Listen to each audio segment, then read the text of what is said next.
আপনাদের কাছে আমি ক্ষমা চেয়ে নিচ্ছি হাত পাগুলো ধরে। তারপরে বলছি, পুলিশদের ঘরে ভাত খেতে আমাকে রুচে না। ওদেরকে এত ঘৃণা লাগে, মানে ওদের কিছু দৃশ্য আমি দেখেছি, নিজের চোখে দেখেছি, নিজের চোখে। বংশ তো বড়, দু একটা তো আছে পুলিশ। সম্পর্কে চাচা হবে, হজে যেছে, আমাকে বলছে দোয়া করিস বাপ। তোর লেগে কি দোয়া করবো রে বেটা? সারা জীবন যে কতজনের হাড় মুচড়ে তুই খেলি আইসিছিলি, আবার দোয়া লিতে এসছিস, তা হাসছে। লজ্জা সরম। জি, রাত্রি 1:30টার সময় ট্রেন থেকে নেমেছি ফারাক্কায়। একটা বাচ্চা ছেলে মাছপটিতে মাছ কিনতে যেছে, ক কেজি মাছ কিনবে বেচবে, তার কাছেও 2 টাকা নিয়েছে। আমার নিজের চোখের সামনে দেখা। আমিও ট্রেন থেকে নেমে আর ওই ছেলেটার পুলিশ সম্পর্কে কি ধারণা হবে? একটা বাচ্চা ছেলে। আর এখনকার সিভিক গুলোকে দেখে মনে হচ্ছে এসপি। আর এটি ওদের বিয়েটাও হয়ে গেল ভালো করে। এগুলো অচলগুলো। আমাদের ওখানে 6টা সিভিককে মেরে একদম ধানের ভুঁয়ে শুয়ে রেখে দিয়েছিল পাইকারেরা। এদের যে নসিব কখন খারাপ হবে আল্লাহ জানে। যাক, ভালো হোক, খারাপ চাইছি না। তো এরা হলো আইনের রক্ষক। রাত্রিতে যখন গাড়ি নিয়ে গোটা দেশ দুনিয়া ঘুরছি, যত ডাকাতকে ভয় না লাগে তার থেকে পুলিশকে বেশি ভয় লাগে, যে হারামখোরদের সঙ্গে যেন দেখা না হয়। ওদের চেহারা দেখতে মন চাই না। এরা হচ্ছে আইনের রক্ষক। একটা উদাহরণ দিয়ে দিই। নতুন আইন করেছে, রমজান মাসে কেউ কিছু খেতে পাবে না। যদি মুসলিমরা রমজান মাসের দিনে কিছু খায় তাকে পিটাও। তো 3-4টা ছেলে দিল্লি খাটায় এসে নেমেছে বারশোয়ে, ডালকোলাতে হোটেলে লুকিয়ে লুকিয়ে খেয়েছে, পর্দা টেঙ্গে, আর পুলিশে দেখে নিয়েছে আর পিটাইতে লেগেছে। তোরা খালি বলছে স্যার ছেড়ে দেন, জীবন আর খাবো না, আজ থেকেই রোজা।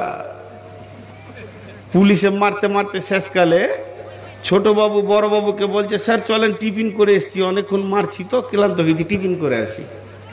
লাভ, ও খাবে, ওর জন্য সব আইন ফাঁক। জি, সিভিক গুলো একদিন আমাকে একটা গাড়ি ধরে, আমার গাড়িটা বলছে দাঁড় করানো, কাগজগুলো দেখি, আমার তুই 2 লাইন পড়তে পারবি না। আমার ইন্স্যুরেন্সের কাগজে 2টা লাইন পড়ে আমাকে বুঝিয়ে দে কি বলছে। কি কাগজ দেখবি তুই? ভাইরা আমার, চলেন এবার নবীর যুগে ফিরে চলে যায়। তখনকার আদালত কেমন ছিল, নেতা কেমন ছিল? ভাইরা আমার, বর্তমান নেতারা আইন করেছে রাজ্য সরকার থেকে কেন্দ্র সরকার পর্যন্ত ধূমপান নিষেধ, আইনত দণ্ডনীয়। ট্রেনে করা যাবে না, স্টেশনে করা যাবে না, প্ল্যাটফর্মে করা যাবে না, হসপিটালে করা যাবে না, অফিসে করা যাবে না, আদালতে করা যাবে না, এয়ারপোর্টে করা যাবে না। তোমাকে যদি বিড়ি খেতেই হয় তাহলে কোনো জঙ্গলে ঝোপে চলে যেতে হবে, কিংবা তোমাকে পায়খানাতে বাথরুমে গিয়ে বিড়ি টেনে নিতে হবে। এগুলোতে বিড়ি খাওয়া যাবে না। এই আইনটা কেন্দ্র সরকার থেকে নিয়ে রাজ্য সরকার পর্যন্ত মেনে নিয়েছে। একমতে আইনটা বানানো হয়েছে। এখনো পর্যন্ত বিড়ি বন্ধ হয় নাই। ট্রেনে যেখানেই লেখা আছে বিড়ি খাওয়া নিষেধ, ওই জায়গাতেই বিড়ি খেয়ে ফুঁক করে উড়িয়ে দিচ্ছে। গেটের সামনেই লেখা আছে বিড়ি নিষেধ, ট্রেনে দিয়ে তোর আইনের গোষ্ঠী বেঁচে কেউ মারে না। শুনেলেন, পৃথিবীর কোন মসজিদে লিখা নাই ধূমপান নিষেধ। আপনি বলেন রাসাকর মসজিদ বলেন, আপনার গ্রামের মসজিদ বলেন, দিনাজপুরের মসজিদ বলেন, মালদার মসজিদ বলেন, বিহারের মসজিদ বলেন, কিষানগঞ্জের মসজিদ বলেন, মুর্শিদাবাদ বলেন, ভারত, বাংলাদেশ, পাকিস্তান, কোন মসজিদে বিড়ি খাওয়া যাবে না, বিড়ি খাওয়া নিষেধ, এটা লেখা নাই। আর যত বড় বিড়িখোর হোক না কেন, এই মাত্র বিড়িটা ধরিয়েছে, ওর হাতটা ধরে যদি বলেন ভাই মসজিদে তুই চল, তা বিড়িটাকে আগে ফেলবে, মুখটাকে আগে ধুবে, আগে কুল্লি করবে, গামছা দিয়ে মুছবে, তারপরে মসজিদে ঢুকবে। আর মসজিদে ওকে যদি 3 ঘন্টা রেখে দেওয়া হয়, ভুলবশত বিড়ি বের করবে না, বরং বিড়িটাকে টিপে টিপে রাখবে যাতে না বের হয়ে যায়। পৃথিবীর বুকে এই জায়গাতে রয়েছে তৌহিদ নেতার আইন। আমাদের নেতা মারা গেছেন, নবী মুহাম্মদ রাসূলুল্লাহ সাল্লাল্লাহু আলাইহি ওয়াসাল্লাম মারা গেছেন, কিন্তু তার আজও পর্যন্ত আইন বেঁচে আছে। আর এখনকার দুনিয়ার বেঈমান নেতারা বেঁচে আছে, তাদের আইন তাদের চোখের সামনে মরে গেছে। এর জন্য আমার আল্লাহ বলছেন আইনের একটাই পাত, তার নাম হলো তৌহিদ।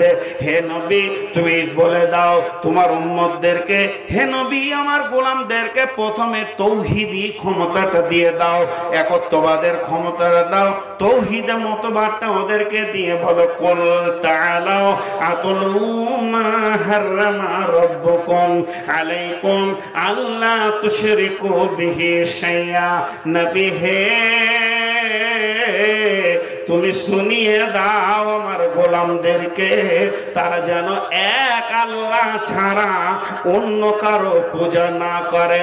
যখনই সে এক আল্লাহকে ধরে নেবে, প্রথম সুতোতে সে বাঁধা পড়ে যাবে, আল্লাহর অনুগত্যে সে চলে আসবে, তার দ্বারা আর হারাম লিক দিয়ে ঢুকতে পারবে না, পারবে না, পারবে না, পারবে না।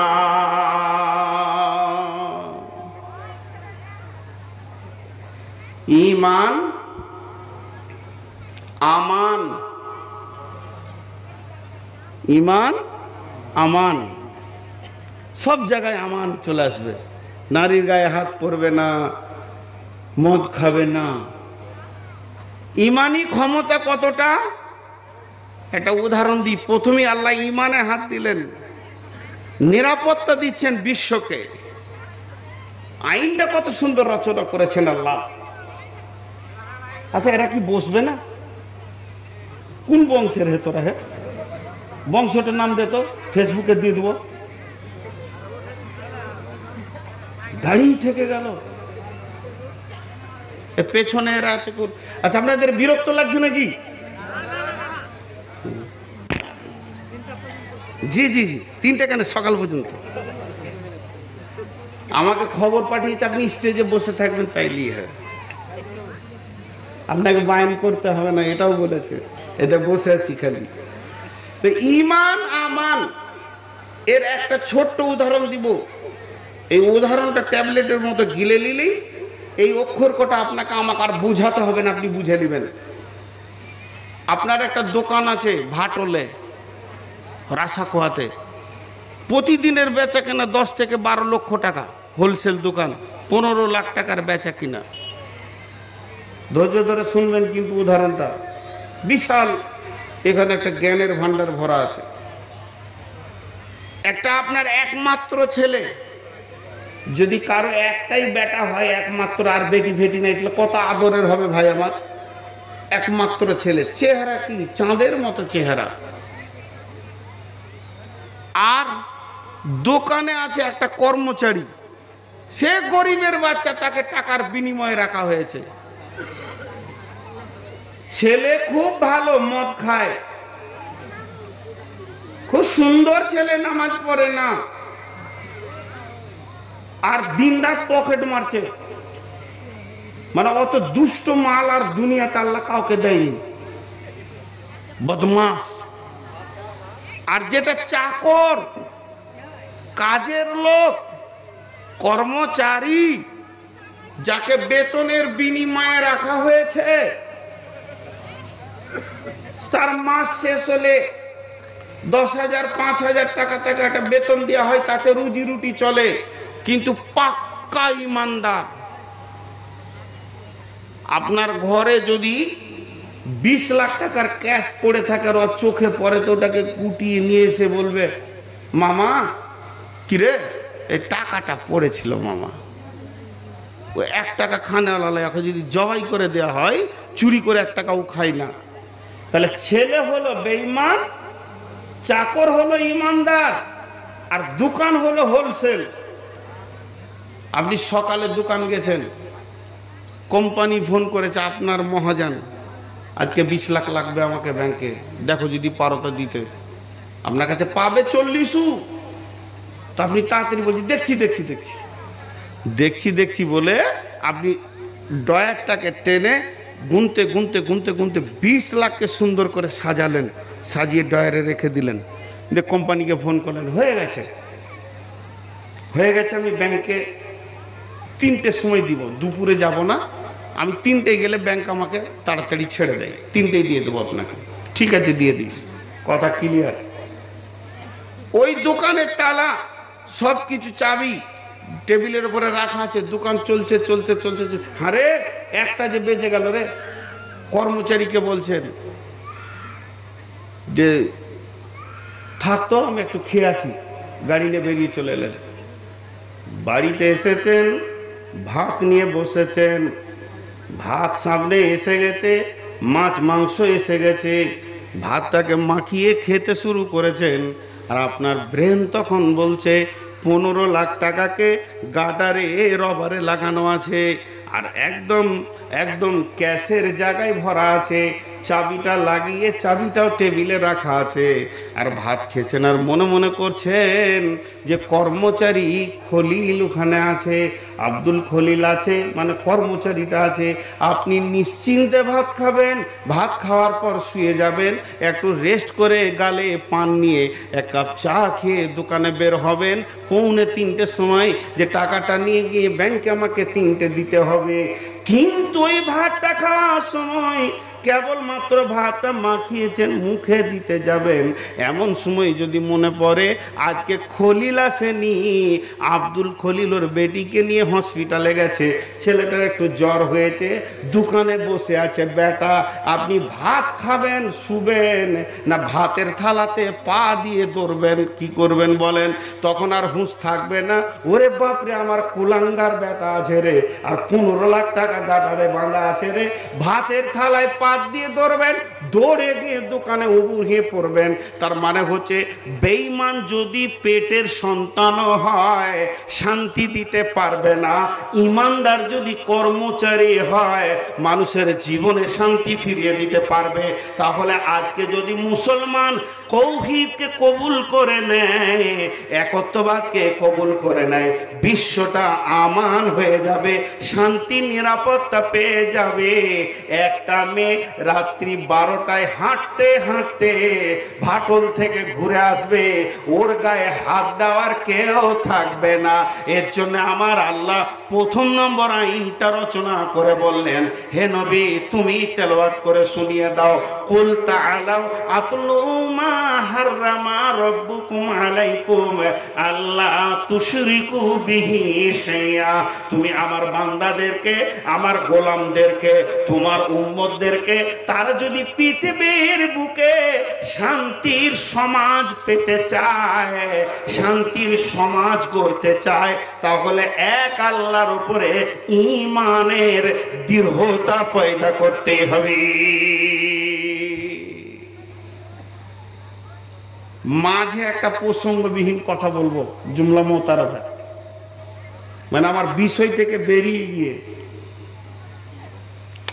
শান্তি সমাজে যদি ভালো ছেলে নিতে চান, যেটি বাড়িতে বহু আছে, বহু বৌমা, আমাদের বর্ধমানের ভাষায় বলি বৌমা, বেটার স্ত্রী, এগুলোকে ফুরসাদ দিতে হবে। ফুরসাদ মানে কি?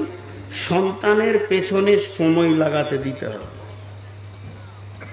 এখানে একটা বিরাট বড় সাইকোলজিস্ট ঢুকে আছে, সময় থাকলে বলবো। আমি এক জায়গায় বলেছি মা আগে না বিবি আগে, খুব ভাইরাল হয়েছে ইউটিউবে। জি হয় না? হ্যাঁ, এদের তো কোনো কাজ নাই, সামনেটাকে ঘেরে নিয়েছে। প্রথম দিন বলে কিছু বললাম না, এক মোবাইল থাকতে দেবো না, দরকার নেই। মা আগে না বিবি আগে? দেখ পাগলা বলছে মা আগে, খ্যাপা কোথাকার। বিবির মতো মজার জিনিস আছে, ও বোঝে না। জি, আজকে বাড়ির বউগুলোর উপর অত্যাচার চলছে। এর জন্য শিক্ষিত সমাজ তৈরি হচ্ছে না, ওটা পরে বলছি। তাহলে 1 নম্বর হলো তৌহিদি জীবন তৈরি করতে হবে।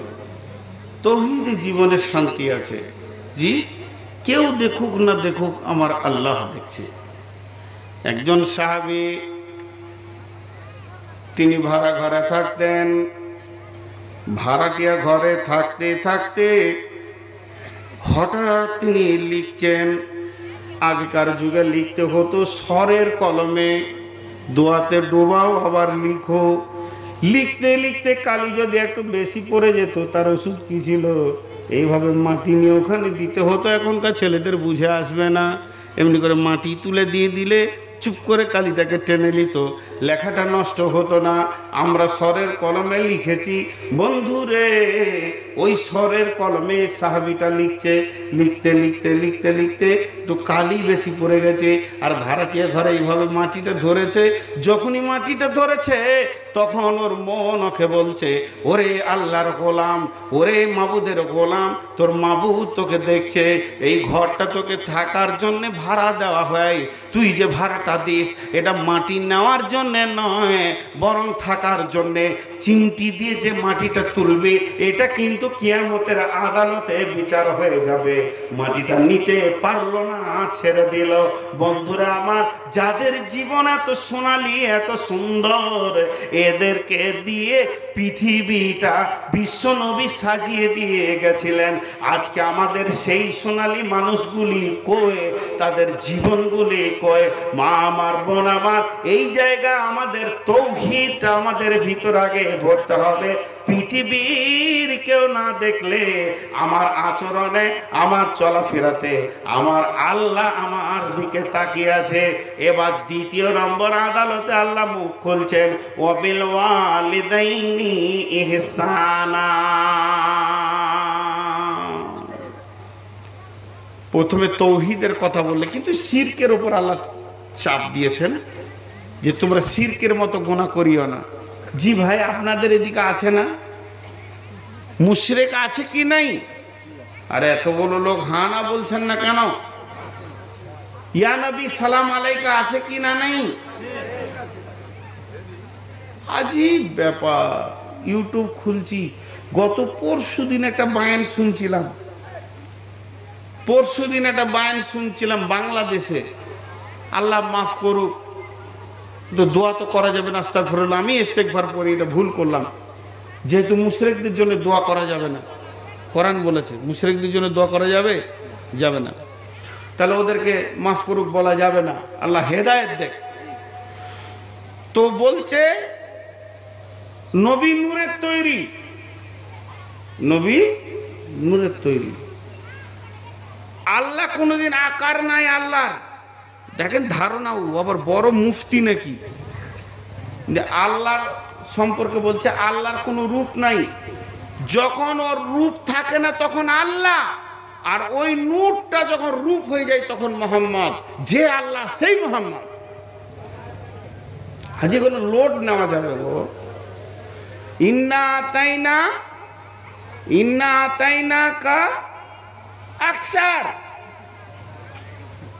ইন্না আতাইনা কাল কাউসার পড়লে প্রথমে ঠিক যে বলছে, তফসির হচ্ছে ইন্না আতাইনা কা, আমি আল্লাহ তো নবীকে আকসার দিয়ে দিয়েছি সব।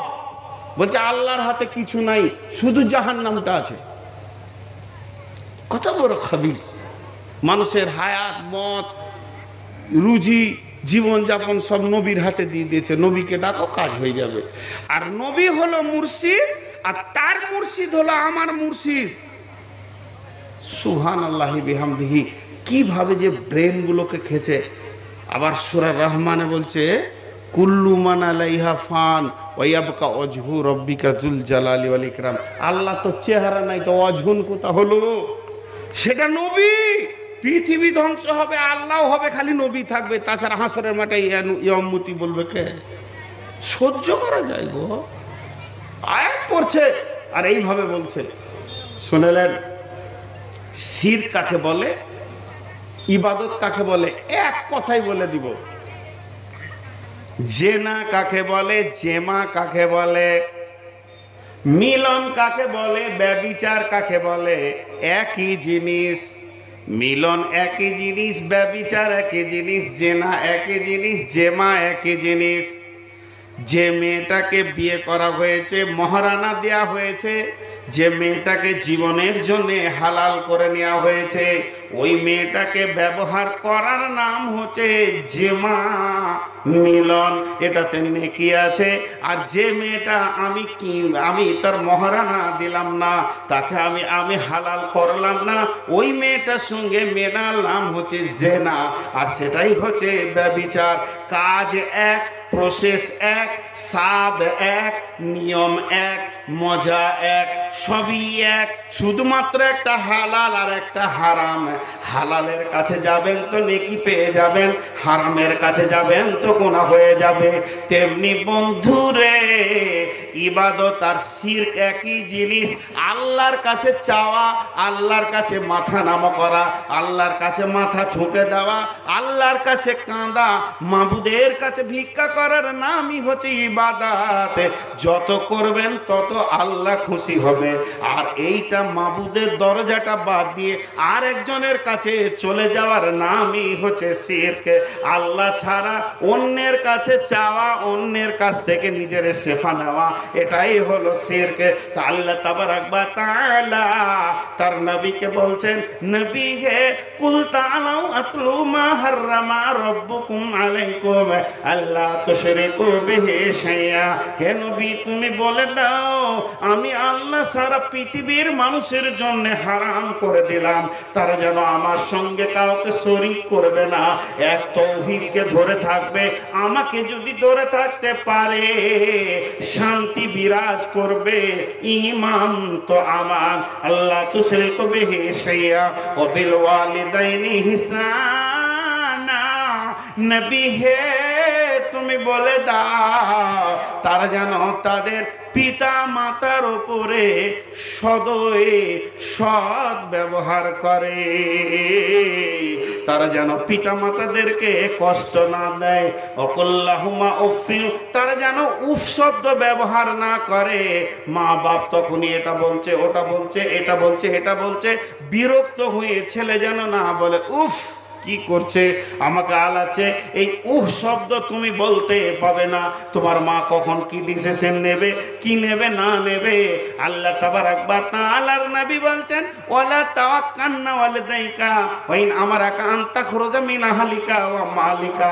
মাঝেরে শুনে নাও, তোমার মা আর তোমার আব্বা বিনা কারণে যদি বলে দেয় ঘর থেকে এক্ষুনি বেরিয়ে চলে যা, মাল সম্পদ ছেড়ে দিয়ে, বিবি ছেলে ছেড়ে দিয়ে সঙ্গে সঙ্গে বেরিয়ে চলে যাবে, কেন যাব কোনদিন তুমি বলতে পাবে না। তাওয়াক্কালনা, তাদের সঙ্গে উচ্চ স্বরে কথা বলিও না। তারা হলো এমন একটি, তারা নিজেরা বৈধ জায়গায় পৌঁছে গেছে। আল্লাহ কোরআনে বলছেন, যদি তোমরা তোমাদের মাকে কিংবা দুইজনকে বৃদ্ধ অবস্থা পাও, তাহলে তাদের কি করো, ইহসান করো। আর আল্লাহর নবী আরেক জায়গায় বলছেন কি, সালাসাতা, আর নবীজি বলছেন যে ওয়ান জাবিরিন রাদিয়াল্লাহু তাআলা আনহু قال রাসূলুল্লাহ সাল্লাল্লাহু আলাইহি ওয়াসাল্লাম মান সালাসা কুন্না ফিহি ইয়াসসারাল্লাহু আতবাহু ওয়া ইয়াদখালুহু জান্নাতাহু রিফকুন বিযাইফি সাফকাতুল ওয়ালিদাইন। এখানে বিশ্বনবী সাফকাত শব্দ ব্যবহার করেছেন।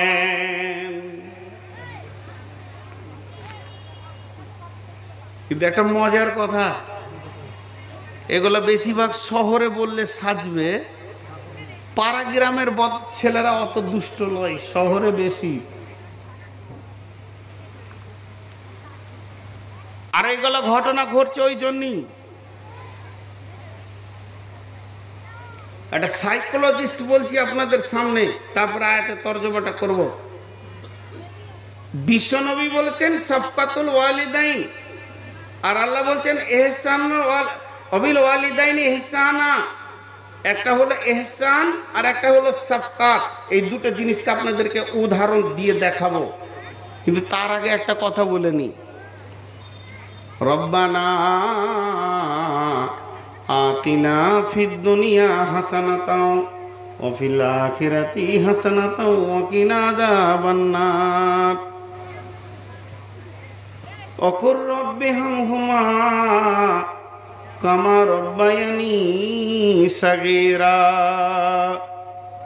ওকুর রব্বিরহামহুমা কামা রব্বায়ানি সাগীরা ওকুর রব্বিরহামহুমা কামা রব্বায়ানি সাগীরা। দুটো কথা জিজ্ঞেস করবো, খালি হ্যাঁ আর না বলবেন।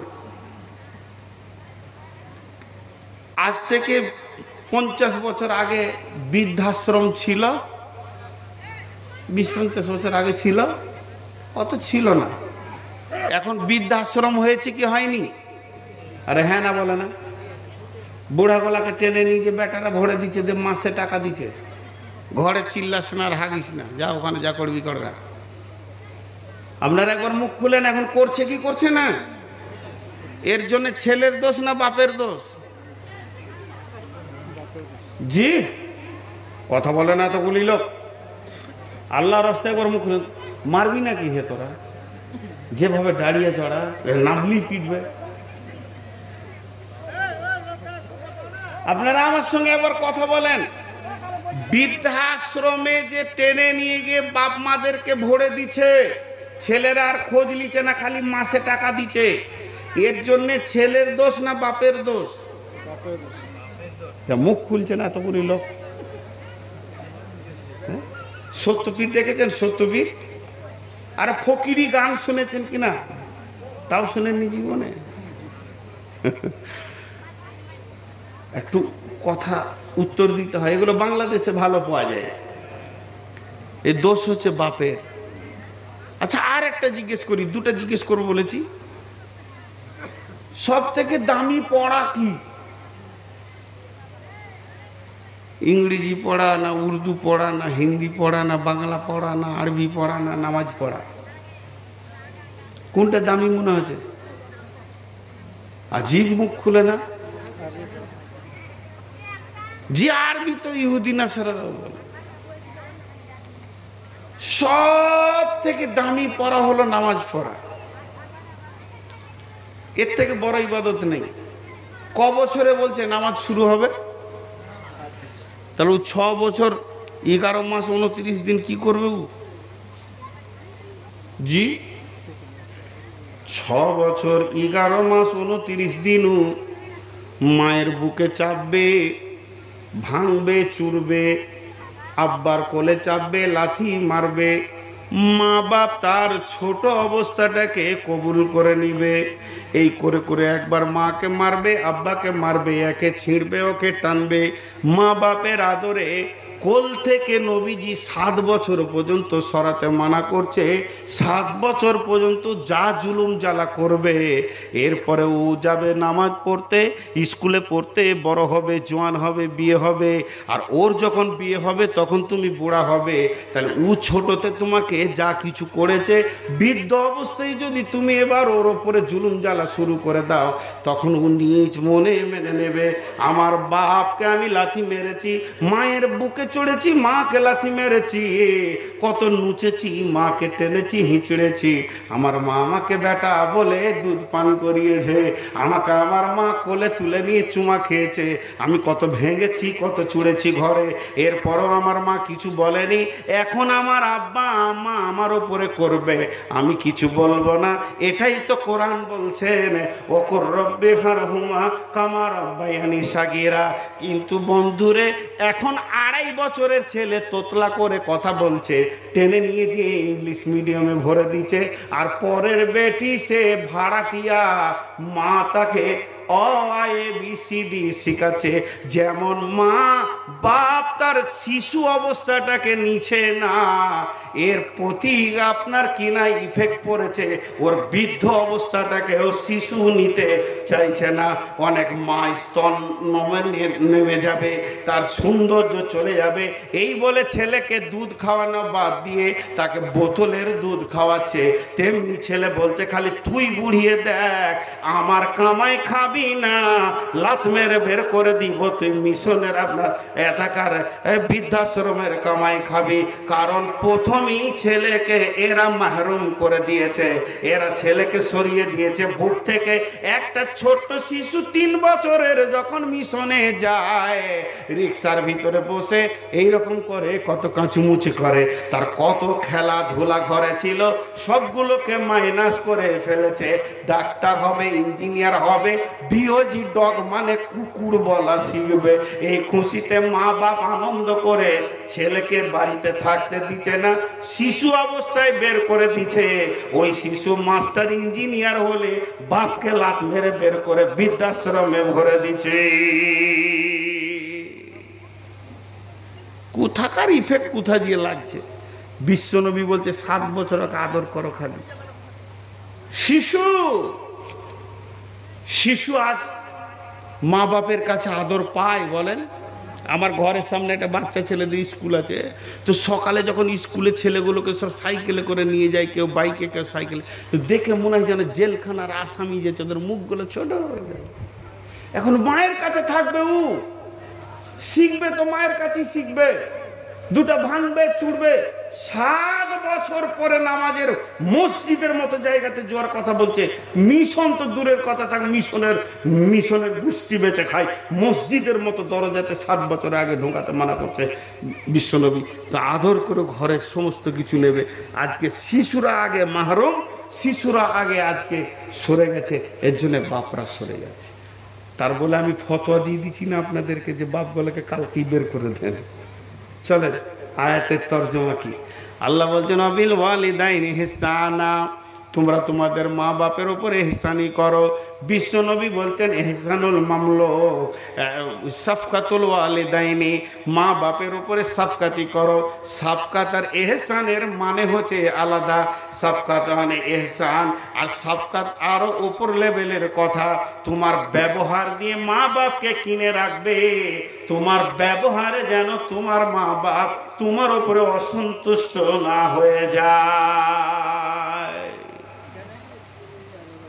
ভাই রাত বেশি হয় নাই, উঠছেন কেন? জি, আমি কালেকশন করলে 5 মিনিট টিকবে লক্ষ্যটা, কারণ সকলেরই মাথায় একটা জিনিস আছে, এরপরে আর বক্তা নাই। কালেকশন মানে আজকের সভা শেষ। আমি বহু জালসায় 3-4টা জিনিস বুঝাতে পারিনি, 3-4টা জিনিস বুঝাতে পারিনি। আমি বলেছি আমার এই অঙ্কগুলো যে করে দিতে পারবে তাকে আমি মাস্টার বলবো, সারা জীবন তাকে আমার শিক্ষক বলে মেনে নিব। কি অঙ্ক? 3-4টা অঙ্ক আমি মিলাতে পারিনি, হয় দেখো কেটে পড়লো। বলছে তুমি বকার চললো। এখন যে খারি সারিয়াবাদের লোক, হ্যাঁ রবিউল মাল সাংঘাতিক মাল, কত ভেজাল দেয় গো আল্লাহ জানে। ভেজাল দিয়ে দিয়ে টাকা করছে আর সব চলে যাচ্ছে কোন দিকে। তো আমি যে কথা আপনাদের সামনে বলছি একটু ধৈর্য ধরে শুনেন। 2টো কথা খালি একবার মাঝে বলে নি, 3 রকম মিলাতে পারছি না। ভেবেছিলাম যে মেয়ে মানুষও মানুষ, পুরুষও মানুষ, কত সুন্দর কথা বলছে, দেখতে কত সুন্দর, তো বিয়ে করলে মনে হয় বউটা ভালো হবে। মাথা খারাপ। আপনাদের যদি 70 ডিগ্রি অ্যাঙ্গেলের দেখা, তা আমার বউটা 90 ডিগ্রি অ্যাঙ্গেলের দেখা। ও জিনিস জীবনে সোজা হবে না, বুঝে নিয়েছি। ওদের যে মাথাতে কি আছে খুলে দেখার হলে দেখতাম। ফারাক্কা ব্রিজ পার হচ্ছি তো দেখছি একটি পোস্টারে লেখা রয়েছে বিয়ে, বিয়ে বড় কালি অক্ষরে লেখা রয়েছে, বিরাট পোস্টারেতে 5টা জিনিস পরপর লেখা আছে, 1 2 3 করে। কিছু সত্য, কিছু মিথ্যা, কিছু স্বপ্ন, কিছু সংশয়, কিছু ভুল ধারণা। 5টার নাম বিয়ে, সবগুলো মিলে গেছে। কিছু সত্য, বউ একটা পাওয়া যাবে, এটা সত্য। কিছু ভুল ধারণা, ভালো হবে, মাথা খারাপ, প্রতিদিন 3 বার পানি খাওয়াবে। তো এ হচ্ছে ঘটনা। আর অঙ্ক মেলাতে পারিনি। বহু জালসায় গিয়ে বলি যে আমি যখন জালসা করব সবারই মাথায় ঢুকে আছে এটা শেষ বক্তা। আমি যদি বলি ভাই কিছু দেন মাদ্রাসায়, তো শ্রোতারা বুঝে নেবে আজকের বক্তব্য শেষ হয়ে গেল, আদায় হচ্ছে 5 মিনিটে ময়দান খালি হয়ে যাবে। আমার পরে যদি বদরুদ্দোজা নদভী থাকতো, আমি 1 ঘন্টা কালেকশন করলে লক্ষ্যটা বসে থাকতো যে আরেকজন আছে, কিন্তু নাই, এটা হয় না। শেষ বক্তা যা হবে ওই 2 মিনিটে দেন ভাই, 2 মিনিটে। তা আমার অপেক্ষায় যারা আদায়ে থাকে তারা পড়ে যায়, ফোনেও বলে দিয়েছি যাদের। আর আমি জালসায় উঠে কষ্টের কথাটা আগে বলি না, যদি কোনো শরীরে অসুখ থাকে ওটা আগে বলি না, তো মানুষ ভাববে যে তোর অসুখ তো বকছিস কেন, এরকম। কিন্তু আমি শেষকালে বলি, জানেন তো 1 মিনিটও লাগবে না, 30 সেকেন্ডে বলিনি। গত বৃহস্পতিবার আমি অ্যাক্সিডেন্ট করেছি। বৃহস্পতিবার একটা মসজিদের মাল আনতে যাচ্ছিলাম, গাড়ি বেশি ছিল না, বাইক চালাচ্ছিলাম, 30-40 স্পিড ছিল, একটা কুকুর এসে ঢুকে গেল, আর এমনভাবে পড়েছি এই পাটা নিচে চলে গেছে, দেখেন কত ফুলে আছে এখান থেকে, এটা হাঁটতে পারছি না। তো এই পাটা নিচে গেল, এটা ওপরে ছিল, ওই অবস্থায় পড়ে আছি। 2 জন হিন্দু ছেলে দৌড়ে আসছে মাঠ থেকে তোলার জন্য, ফাঁকা জায়গা, কেউ লোক ছিল না, আর 2টা মহিলা আসছে দৌড়ে। তো হিন্দু ছেলে 2টা তুললো, তা করতে আবার আমাদের গ্রামের ছেলেগুলো বাইক নিয়ে আমাকে তুললো, আমি উঠে দাঁড়ালাম। আর তখনই রিং বাজছে আমার ফোনে, বলছে মৌলানা 25শে নভেম্বরটা খালি আছে। মৌলবীর যে কি এখন অবস্থা চলছে, তো ওকে কি বলবো, ফোনটা বের করে আমি একটা ছেলে হাতে দিলাম যে কি বলছো, ওকে বলছে এখন 8 ঘন্টা ফোন করতে হবে না। আমাকে তুলে টোটো করে ডাক্তারখানা নিয়ে গেল। 3 দিন বিছানা থেকে উঠতে পারিনি, 2 দিন লাঠি ধরে ধরে চলছি। আজকেও লাঠি নিয়ে এসেছি, লাঠিটা ওখানে রেখে এলাম, যে যদি আবার লাঠি নিয়ে স্টেজে উঠি তো লোক বলবি আবার কোন ফ্যাশন শুরু করলে রে। তো কষ্ট করে এইদিকে উঠলাম, ও যা জিনিস উঠতে গেলে পড়ে যাবো। সেটা প্রথম বলিনি, পা ফুলে আছে। এখান থেকে বলছে যে আপনাকে আসতেই হবে। 5বার 7বার জবাব দিয়েছি। বদরুদ্দোজা নদভীকে রেডি করেছিলেন, উনি বলেছিলেন আপনি যদি বলেন তো আমি যাবো। বদরুদ্দোজা নদভী আসার কথা ছিল, এনারা মানলেন না, বলছে আপনি স্টেজে বসে থাকবেন তাইলে হবে। তারপর বলছে 2.5 ঘন্টা, আমাকে বলছে আপনি বসে থাকলেই হবে, আবার ঢোকার পর বলছে 2.5 ঘন্টা। জি, এখন চলেন নাম্বার 2-এ এসেছি। মা বাপকে ভালোবাসতে হবে, সুস্থ সমাজ পাওয়া যাবে। তারপর আল্লাহ বলছেন 3 নম্বরে, আমি 10টা গুনিয়ে দিছি। 3 নম্বরে বলছেন ওয়ালা তাকতুলু আওলাদাকুম মিন ইমলাকিন নাহনু নারযুকুকুম ওয়া ইয়াহুম। হে নবী তুমি বলে দাও তারা যেন সন্তান কতল না করে, সন্তানকে মার্ডার না করে, রুজি দেওয়ার ভয়ে। রুজি তো আমি দেব, আমি রুজি দেনেওয়ালা, তাহলে তারা যেন সন্তানকে কতল না করে রুজি দেওয়ার ভয়ে। মা আমার, বোন আমার, আমি জানি না, আমি ফতোয়া দিই না, আমার ফতোয়া দেওয়ার মতো ইলমে নাই।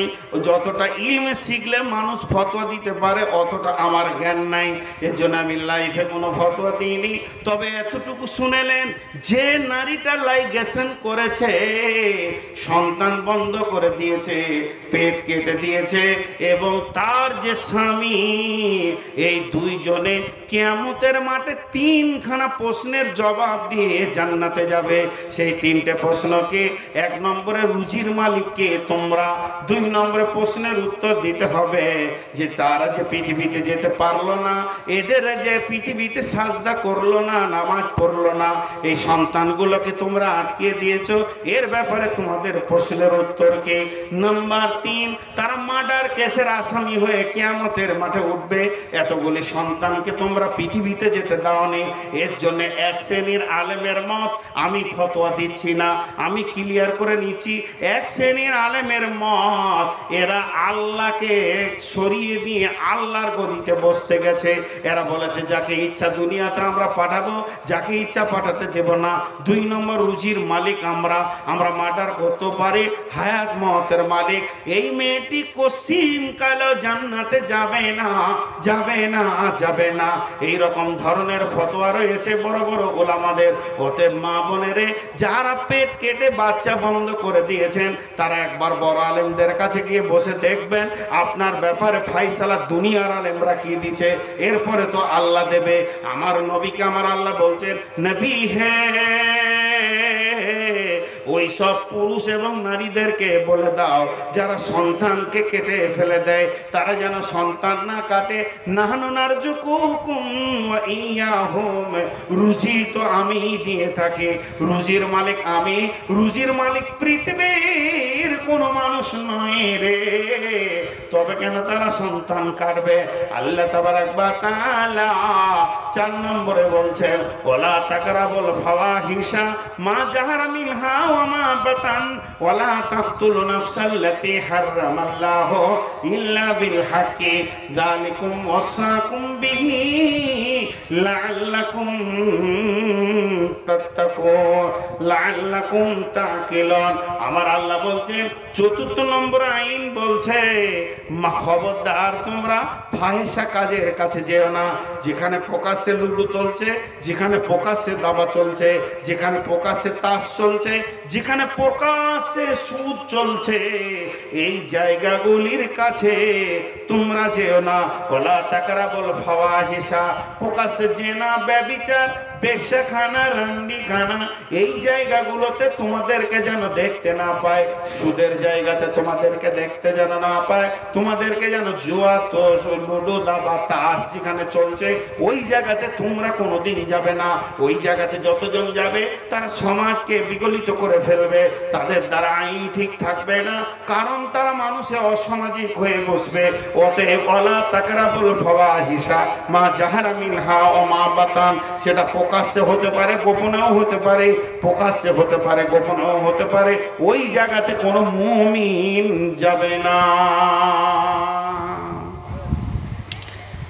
ইমাম সাহেব বলছে হবিব রে, ওই তাস খেলছিল বিকালে চায়ের ওখানে, তো তুই কেন বসেছিলি? যে আমি খেলি না, ছি অস্তা করে, আমি বসেছিলাম।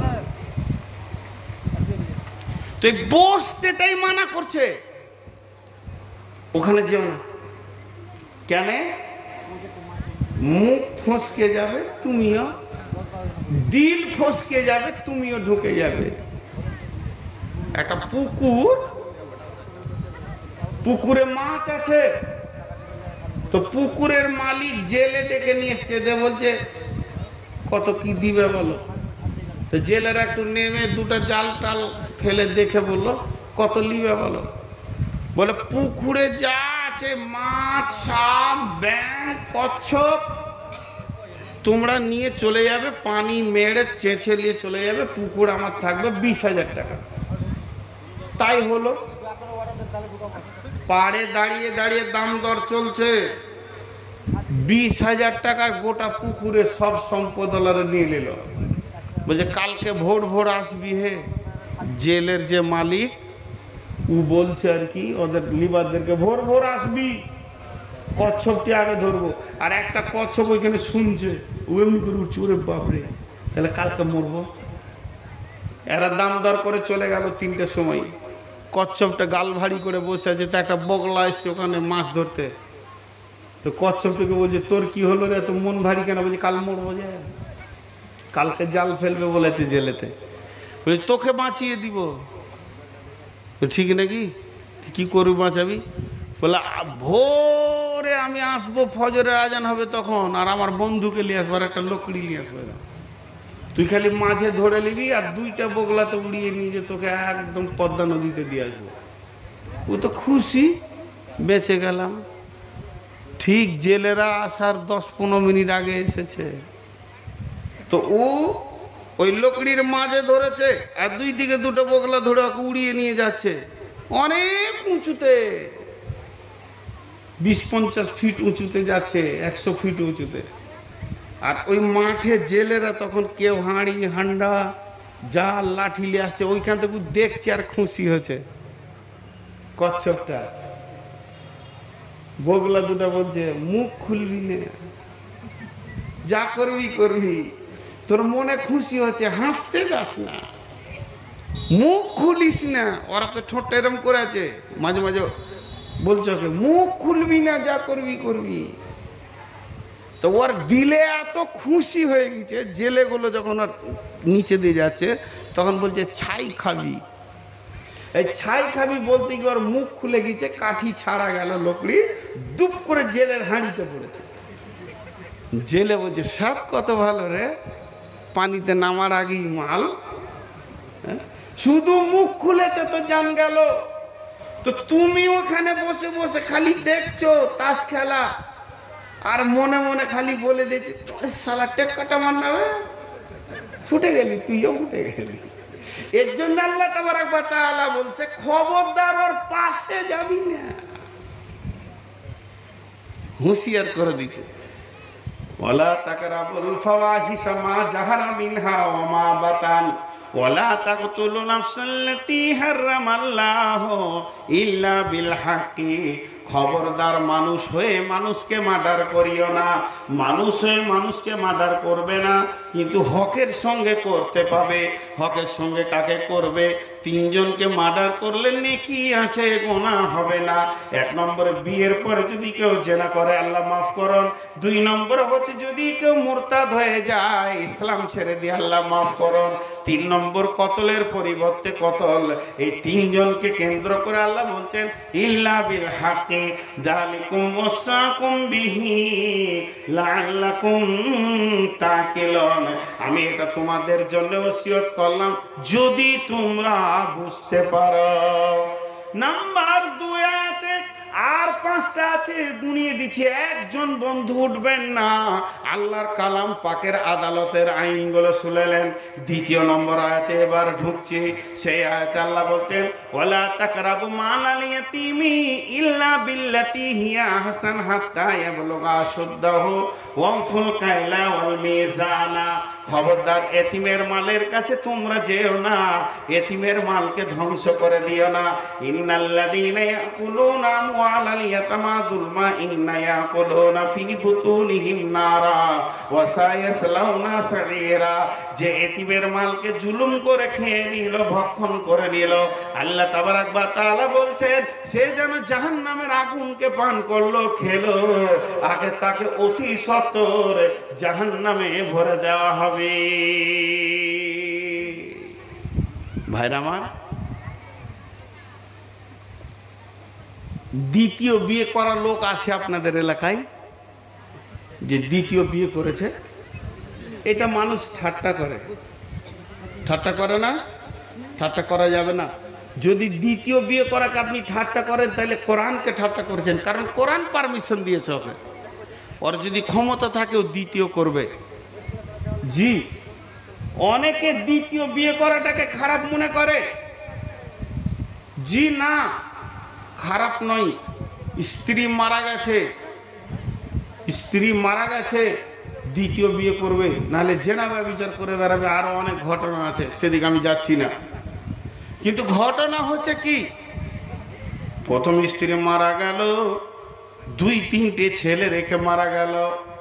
স্ত্রীটা যখন বেঁচে ছিল ছেলেগুলোকে দেখে মনে হতো যে ওর বেটা বেটি, কিন্তু যখন দ্বিতীয় বিবি চলে এলো, প্রথম বিবির ছেলেগুলো রাস্তায় কুকুর বিড়ালের মতো ঘুরতে শুরু করেছে, এদের দিকে আর খেয়াল রাখে না।